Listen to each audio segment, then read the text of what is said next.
Estamos aqui mais uma vez nos estúdios da Agência Ômega, no DigoCast, e estamos com o Dr. Alex, ele que colocou aí o seu nome como pré-candidato a prefeito de Juti. E seja bem-vindo, Dr. Alex, aos estúdios da Agência Ômega, seja bem-vindo ao DigoCast. Maravilha, Rodrigo, maravilha. Muito obrigado aí pelo carinho, pelo convite. E confesso que é o primeiro DigoCast aí que participo e muito feliz de estar aqui presente. E é o primeiro podcast também, né? Sim, é o primeiro, é o primeiro, é o primeiro. Dr. Alex, quem é o Dr. Alex? Vamos já sentar a pôr nas perguntas assim mais... Sim. Bom, meu nome é Alexandro de Souza, eu nasci em 1972 em Dourados. Sou filho do seu Alcil de Souza, que era um contador e bancário naquela cidade. Meu pai faleceu há 9 anos e minha mãe é a Dona Maria de Jesus, que era do lar. E assim, o que é mais importante do meu vínculo familiar e afetivo é sempre o apreço que eu tenho do meu pai pelo trabalho, pelo conhecimento, pelo estudo.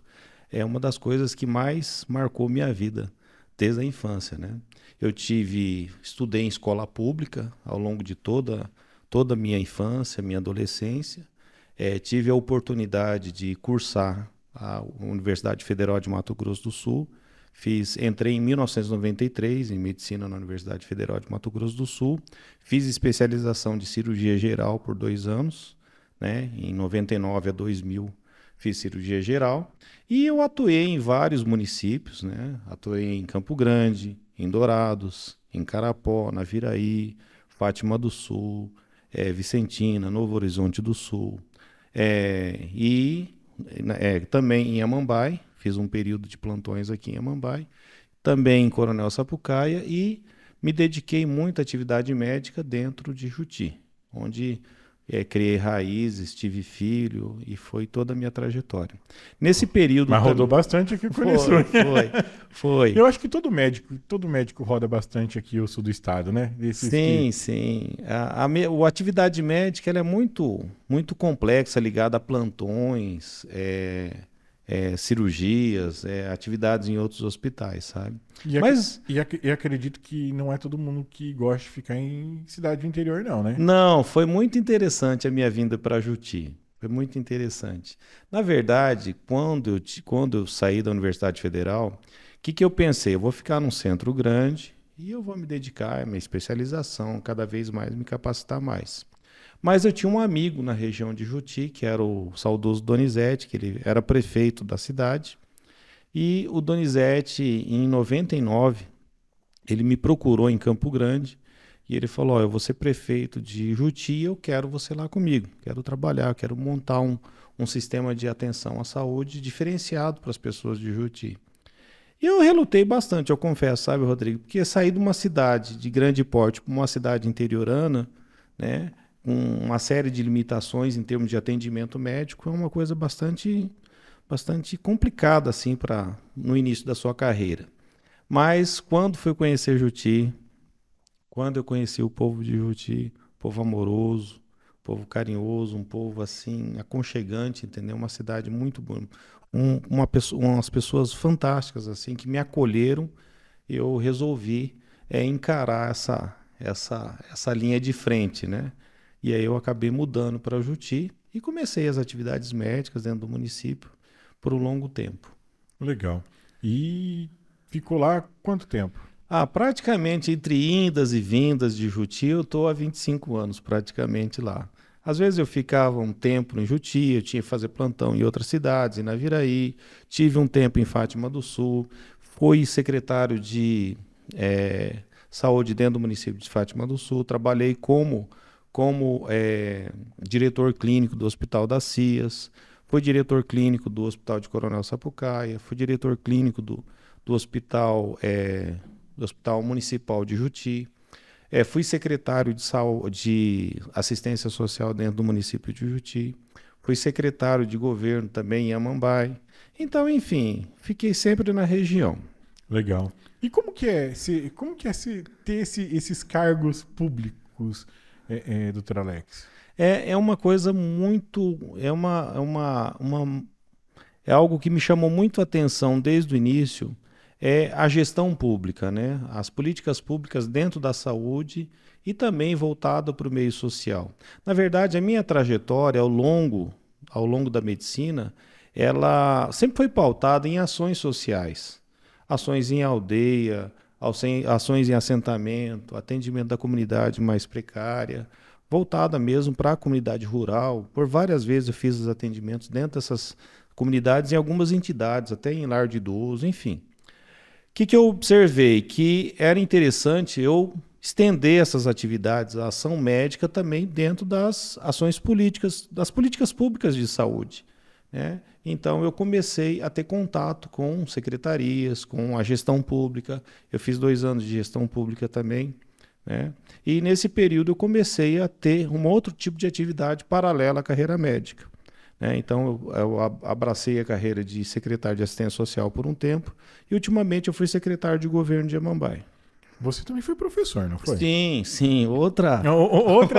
O cara é polivalente, Raul. Caramba, daqui a Voltando. pouco fui picolézinho. Parece o pai do Cris. Vai falar, Faço tudo, né? fiz manicure e pedicure. daqui a pouco ele- Todo. Foi o pai do Cris. Foi, e até antes de toda essa minha trajetória de Juti, já na época da faculdade, adivinha que eu era professor, Raul? Era professor de geografia, né? Eu falo que eu era sempre um bom, não era professor, mas eu dava uma boa aula de geografia. Por conta do vestibular, o que acontecia?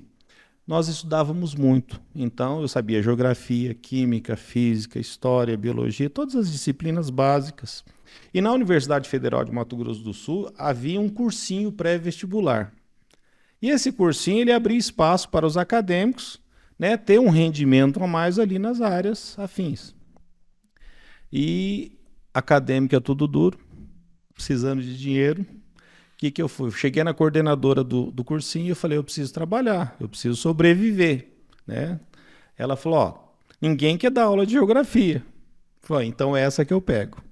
Daí começou minha carreira de... Mas você já gostava de geografia? Ou Eu você sabia. ou você estudou para... No vestibular eu gabaritei a prova de geografia e de história. Então eu tinha um conhecimento prévio, né? Mas assim, não se compare jamais a uma atividade de um professor, né? O professor é uma coisa elaborada. Eu lembro do podcast do Bar e do Bandeira, né? Sim. Porque eles falam que naquele tempo estudar tinha que ser Sim, era e não tinham dinheiro e tinha que se virar como podia. Tinha que se virar com tudo. Nós não tinha e-book, nós não tinha PDF, não tinha computador, não tinha internet naquela época, então a gente tinha que tirar xerox dos livros. O livro era muito caro, então você tinha que tirar xerox. E aí surgiu essa oportunidade, eu lecionei aí, foi um bom... Eu dava aulas de geografia e consegui sobreviver e tive um sucesso nessa parte inicial. Posteriormente, eu tive a oportunidade de passar num concurso. Eu fui professor efetivo da UFGD, eu passei num concurso de anatomia cirúrgica. Só que cheguei na anatomia cirúrgica da UFGD, passei no concurso. Adivinha o que aconteceu comigo? Cheguei lá, a nossa coordenadora de curso falou, Alex, não tem professor de patologia especial. E aí você deu um pulo. Lá vai eu estudar patologia especial, porque assim, é uma das cadeiras mais complexas dentro da medicina, né? Porque ela envolve toda a base da medicina. Envolve a biologia, envolve a bioquímica, a histologia, a fisiologia, a anatomia, a fisiologia, a semiologia, a patologia geral, a imunologia, a microbiologia, enfim, todas as gias que você possa imaginar, junta tudo dentro dessa patologia especial para você lecionar. Lecionei por 3 anos, né? Acabou ficando muito cansativo para mim e como eu ia ter um outro vínculo dentro da prefeitura de Amambai, eu preferi me dedicar à gestão pública. Não, mas o Raul, as pesquisas que eu fiz, sabe? Quando a gente vai trazer o convidado, a gente faz umas pesquisas assim, né? Sabemos que o Dr. Alex ele era o crânio da universidade. Ele era aquele aluno, ele era aquele cara que sabia tudo, respondia tudo e eu não sei como é que fala, mas todos os professores queriam ele como tutor lá, com coisas que o cara Era foda mesmo. Diz que o cara era foda, Raul. Era crânio, era Não, crânio. não tem um professor que diz que não queria o Alex junto com ele. Eu tive uma atividade, foi um momento muito bonito na minha vida, a formação médica, a atividade, a vida acadêmica, e a gente sempre tem as memórias afetivas e positivas dessa época, sabe? Foi muito bom. Vamos lá, e a política, doutor Alex? Como é que você chegou nesse negócio? Ah, eu quero ser político, eu vou ser político, porque eu sei que você já foi até vice-prefeito de Juti, sabe? Mas o que te levou à política? Então, desde o início, assim, dentro da universidade, nós já frequentávamos centros acadêmicos, nós já frequentávamos, assim, atos políticos dentro da universidade, né? Isso aí era uma coisa bastante comum. Participou de Grêmio Estudantil também? Sim, também de Grêmio Estudantil. Então, já vinha, na verdade, um processo já de que já vinha metabolizando isso há muito tempo. Com a vinda minha para Juti, prestando atendimento médico, quando eu tive contato com aldeias, assentamento, quando eu tive contato com a população mais carente, quando eu comecei a perceber que as ações políticas tinham um impacto muito grande na qualidade de vida, na saúde, no destino das pessoas, eu percebi que é importante uma ação política positiva para esse segmento social. Comecei a despertar o interesse por tudo. E cidade pequena, assim, você começa a atender bem, começa a criar vínculo com as pessoas já querem te colocar como candidato a vereador, como secretário de alguma coisa ou como candidato a prefeito. Nesse período surgiu meu nome, cogitaram meu nome. Eu fui até vice-prefeito de Juti por um período. Mas assim, eu me distanciei um pouco. Mas conversando com os companheiros, conversando com as pessoas ligadas a gente, ligadas a um partido, né? E vendo várias situações que acontecem dentro do dia a dia da população, eu tenho vontade, eu passei a ter esse brio novamente pelas questões políticas, né? E eu passei a gostar, a me dedicar à atividade política, principalmente quando eu terminei minha gestão pública. E aí eu comecei a perceber que é através da política que nós conseguimos ações concretas para quem realmente precisa, né? As políticas públicas de desenvolvimento na saúde, na educação, né? Na questão da habitação. Então, isso aí é um ponto que me chamou muita atenção, me despertou em relação à política. Legal. E como que você vislumbra Juti para daqui, digamos assim, 10 anos? Juti, eu acho assim, nós temos que ter uma cidade, em 10 anos, a gente tem que pensar até mais, sabe, Rodrigo? Daqui 10, 20 anos, nós temos que fazer planos futuros para o nosso município. Juti tem um ponto, ela ocupa um ponto estratégico fantástico. Ela está ali numa região extremamente estratégica, na BR-163. Nós temos ligações com o norte e com o sul, é um ponto de passagem. Nós temos uma microrregião agrícola bastante ampla, nós temos uma mão de obra importante no nosso município, nós temos assim pontos favoráveis para o desenvolvimento econômico. O que eu penso? Eu acho que Juti tem que crescer com uma sustentabilidade, com uma maneira de você gerenciar esses conflitos internos. Só que eu acho o seguinte, Juti o primeiro ponto que deve ser abordado as questões sociais dentro do nosso município.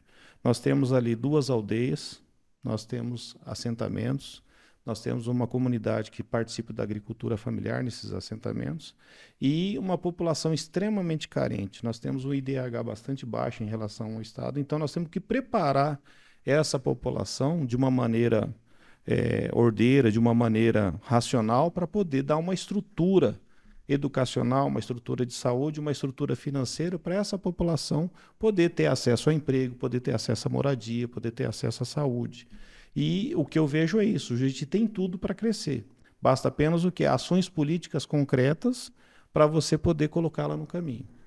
É porque às vezes as pessoas colocam na cabeça que crescer é sinônimo de tamanho e número de população. Não. Né? Eu acho que às vezes a gente tem essa visão, a gente consegue ter essa visão de cidade pequena, que é crescer, que nem o que você comentou, crescer com sustentabilidade, ou seja, atender aqueles que são uma população pequena, de Sim. certa forma, só que o crescer é nesse sentido, né? Tipo, atender bem essa população e com o tempo, como você falou, a longo prazo você conseguir fazendo projetos para que cresça a questão da área, a questão do número de pessoas, habitantes e tudo mais, né? Perfeito sua abordagem, Raul. O que que acontece? Nós não podemos, assim, adianta um crescimento econômico desordenado e você não tratar do que é mais importante numa cidade. O mais importante é o que? É o E o cidadão, cidadão. né? É o bem comum, né? Então, acho que essa questão, integrar as nossas comunidades indígenas, né? À realidade da cidade, né? Então, essas questões são muito importantes no meu entendimento. O que é política para você, Alex? Ah, é servir, né, Rodrigo? É servir, é abrir oportunidades, é pensar no coletivo, né? Então, acho que são as três coisas que eu acho que definem política para mim. É você servir, você abrir portas, criar oportunidades e atender o coletivo, né? Infelizmente, a política ela está tendo em nível mundial, em nível nacional principalmente aí, uma outra vertente, né, de atender a interesses pessoais, a interesses escusos, né? Então sai fora do objetivo, da essência da política, que é a política do bem. E quando você serve o coletivo, quando você serve, você abre oportunidades, você vai criar políticas públicas sérias. Você vai criar oportunidades na educação, oportunidades no esporte, na habitação, na saúde, no desenvolvimento econômico, né? Então, acho que essa é a essência da política. Legal. E o Alex é casado? Sou casado. Eu sei que você é Sou casado, casado. mas quem tá assistindo pode Aqui. não saber. Hã? Ai, ai. Tem. Então, tá ó. Tom. Ô, então. Estou casada com a Camila. Conheci a Camila em Juti também. Uma pessoa maravilhosa. Nós temos 4 filhos aí. Eu tenho dois tenho a Maria Luísa, o Eduardo, o Luiz Felipe, o Alexandre, né? Eu sou casado com a Camila há 17 anos. E assim, é uma pessoa fantástica que me acolheu, que me entende, que é minha alma gêmea, que eu amo muito e que é a fonte de inspiração minha para todas as minhas ações, para todas as minhas decisões, sabe? Legal. Inspiração e apoio, né? Eu acho que Com ainda mais, certeza. ainda mais quando envolve política, né? Geralmente, se tiver apoio ali do seu meio familiar e também da esposa ou do marido. Eu tenho o prazer de conhecer a Camila. Você não tem noção de como ela é, Raul. É uma pessoa fantástica. Não Camila tem... é maravilhosa. É fantástica. É uma pessoa muito boa, pessoa muito, muito querida. Doutor Alex, uma pergunta clichê aqui do nosso Aham. programa, né? Que eu pergunto pra todo mundo, né, Raul? Aí. É que se você pudesse dar um conselho pro Alexandro, pequenininho, qual conselho você daria pra ele? O Alexandre pequenininho. Que ele prestasse atenção no burrinho alpinista. Tem um livro salvo engano, acho que é Ieda Vieira, chama Burrinho Alpinista. Eu devia ter uns 7 anos, eu acho. 7 para 8 anos. E esse livro era a literatura infantil que foi passada para fazer uma leitura complementar em casa. E eu li esse bendito Burrinho Alpinista com meu pai. Bom, resumindo, o Burrinho Alpinista ele fala de um burrinho que abandona a família, o pai e a mãe, para fazer uma aventura, para subir uma montanha, né, para ver o que tinha do outro lado dessa montanha. E ele mostra a trajetória do burrinho, né, nesse caminho, solidão que ele passou, né, nesse caminho, nessa trajetória.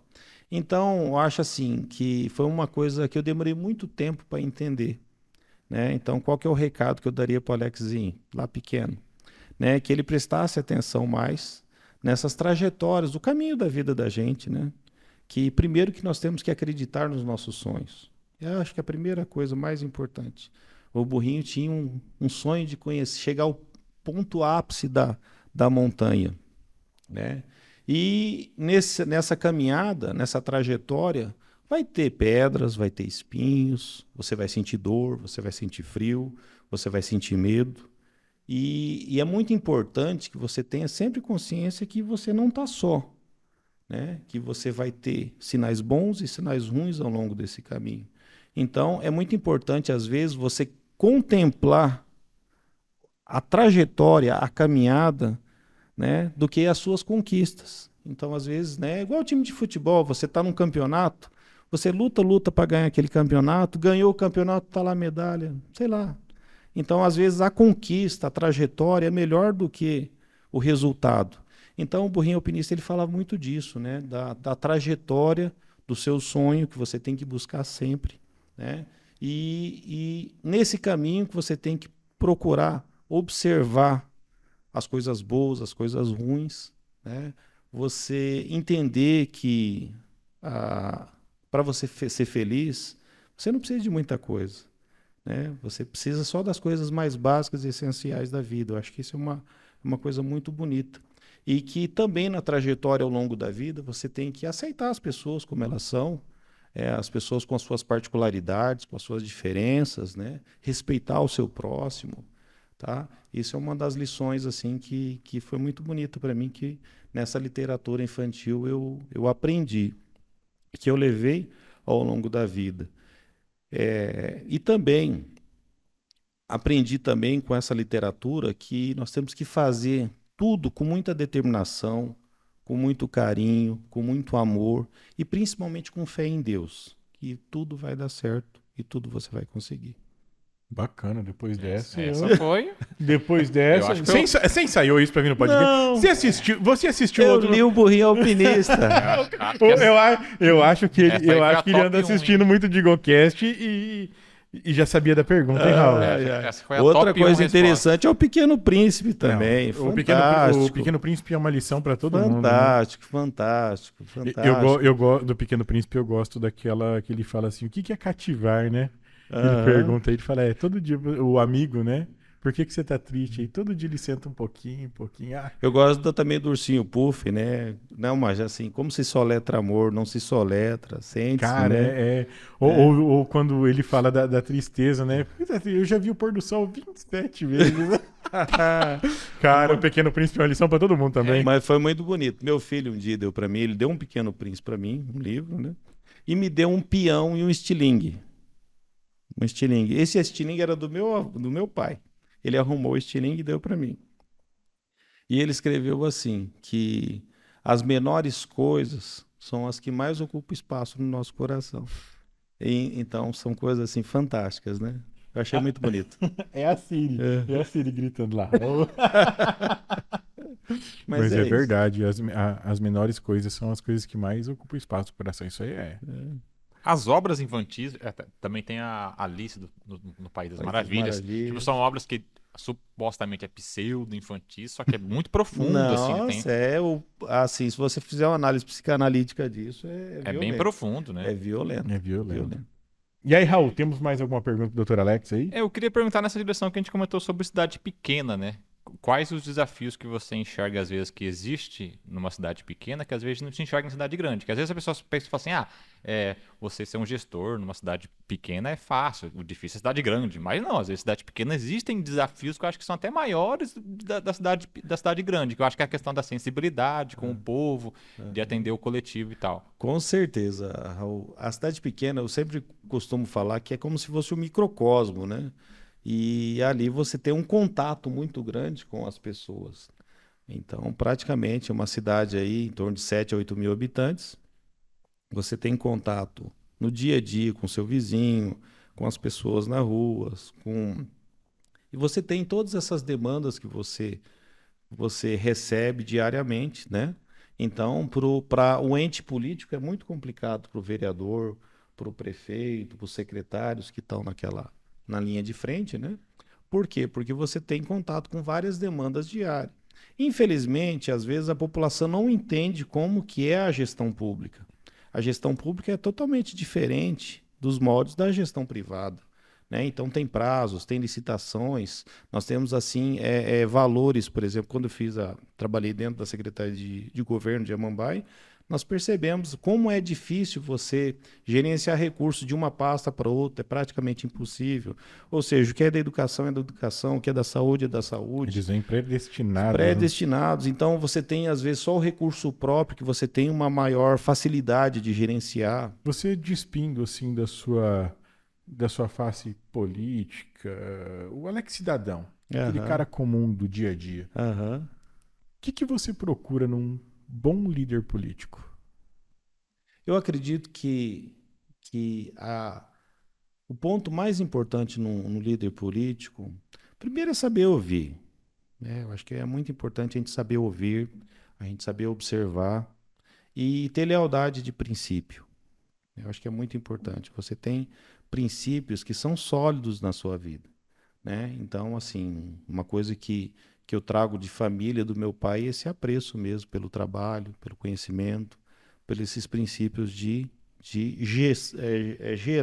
cuidar daquilo que é do bem comum, sabe? Então, acho que esse é um ponto muito importante, é a questão da lealdade de princípio de você trabalhar frente à população. Outra coisa fundamental que todo político deve ter, ele cumprir as suas obrigações, os seus compromissos. Então, prometeu algo, falou de algo, cumpra. Eu acho que isso é muito importante. Você ter responsabilidade com o que é público, porque aquilo não é igual a sua casa. Então, o que é público não é seu. E o mais importante também, eu acho, Rodrigo, que o pessoal fala, eu sou. Não, eu estou. É um cargo passageiro.